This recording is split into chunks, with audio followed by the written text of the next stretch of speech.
Assalamualaikum warahmatullahi wabarakatuh. Perkenalkan, nama saya Muhammad Ardan, NPM 2055263. Saya di sini untuk mengerjakan tugas perencanaan strategis dan proses pemasaran dengan dosen pengampu Ibu Sarah.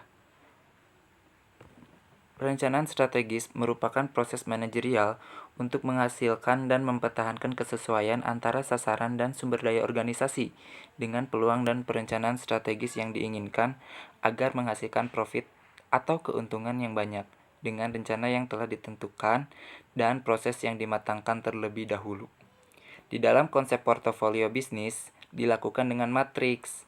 Nah, matriks itu yang pertama ada matriks General Electric. Nah, matriks General Electric ini menggunakan dua dimensi penting, yaitu market attractiveness atau daya tarik pasar dan competitive position atau posisi persaingan, agar strategi pemasaran dapat tercapai dengan baik.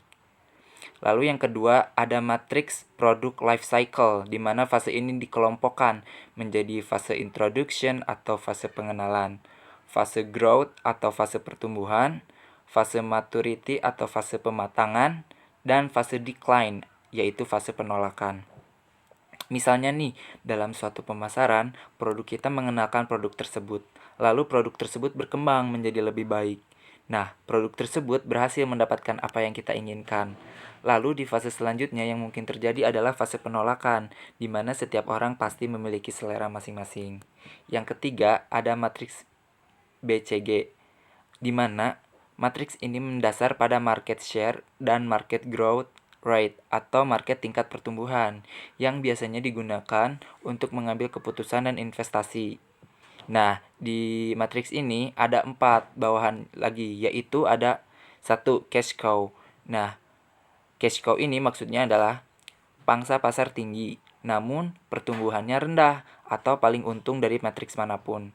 Istilahnya, tidak ada saingan dan berada di puncak klasemen.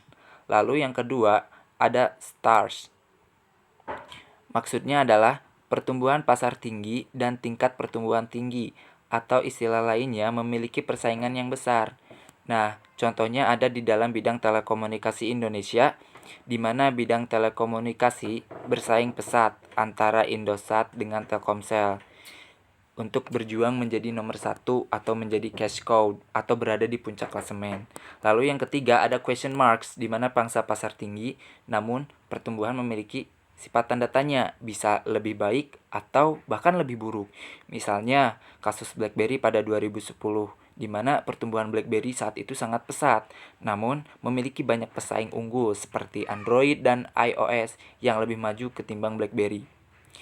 Yaitu yang keempat ada dogs, yaitu pangsa pasar rendah dan tingkat pertumbuhannya rendah.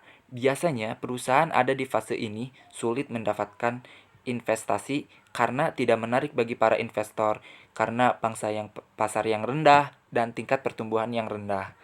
Nah, selanjutnya ada matriks and shop, di mana matriks ini mengembangkan bisnis pada dimensi produk dan dimensi pasar. Nah, dibagi lagi menjadi 4, yaitu yang pertama ada market penetration, di mana fase ini yaitu fase mulainya produk masuk ke pasar. 2.